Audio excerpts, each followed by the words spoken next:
Happy Chinese New Year mga kapantalan! So, saan nga ba ang punta natin for today's video? Saan pa nga ba kundi sa pinupuntahan, pinipilahan at tiyak na binabalik-balikan? Uy, para sa ibang vlogger ata yun. Pero syempre, ang pupunta natin para sa araw na ito ay para sa mga kababayan natin na aalis pa lamang o pauwi para sa selebrasyon ng Chinese New Year. Tama, at bilang selebrasyon ng Chinese New Year, ano pa nga ba dapat natin puntahan? China? Town? Chinatown ang Binondo. Kaya naman, samahan nyo kami mula dito sa Northport Passenger Terminal at maglakbay pa Binondo. Dito lamang sa Lafang sa Pantalan, where we find good foods near ports. I am Rika And I'm Mikey. at kami ang inyong kasama for today's Lapang. Tara! Simula Northport, maglakad lamang na kaunti hanggang sa makarating ng Delpan. Pagkarating sa Delpan, sumakay ng tok-tok, bukyo o e-trike at magpababa lamang sa Binondo. Ang biyahe ay hindi tatagal ng 20 minutes at ang pamasahe, 20 pesos lang.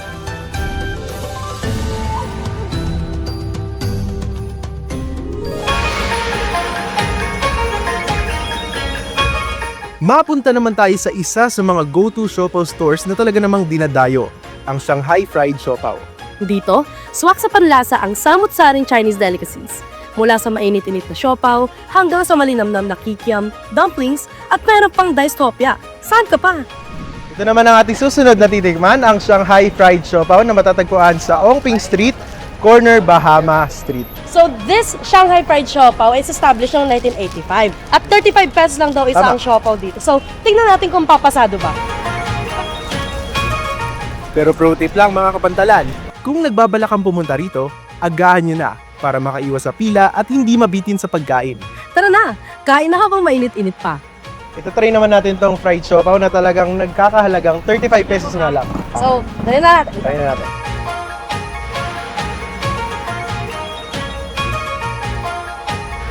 It's good. Malasa yung mismong bola-bola niya and the pan itself, malambot, no? Talagang juicy yung loob ng meat, no? And malalasahan mo each component actually. The meat itself and the gulay and which contributes sa malasang Tama. outcome ng siopaw. Tama. Kaya naman simula sa panlasa hanggang sa kanyang pricing, masasabi natin na pasado!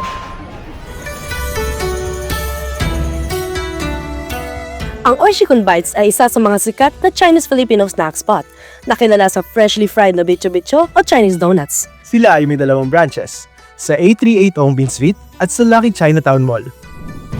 And now we're down to our next stop, which is Oishikun na sikat sa bicho-bicho. So, I must say, after a long time of wait, we finally got the goods. And it's only for 70 pesos. If hindi ka naman masyado mahilig sa matamis, meron May ka namang option sila. option. Yes. Na bicho-bicho lang or just sugar. So, let's try natin kung worth the wait ba yung pila. Cheers! Yes.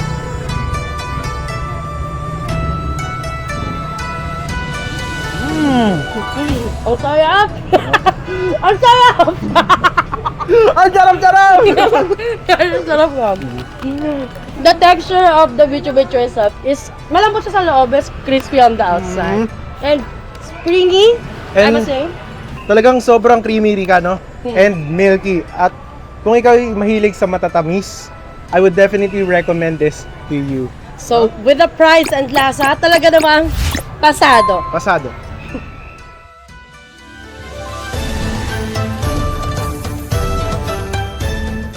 Alam mo ba, Rika, na ang Lord's Toast Bakery ay unang nagbukas noong 1989 sa Macau at kilala sa buong mundo dahil sa kanilang signature handmade Portuguese egg tarts.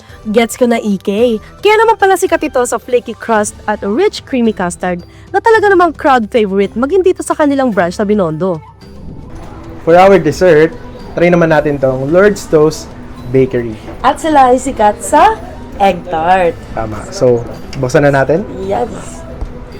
So, a box of 6 is amounting to 370. Pero meron din naman silang option na isahan lang. Meron din box of 4 and box of 10s. Yes. Yes, box of 10s. So let's try. try it. Good. So, let's taste it.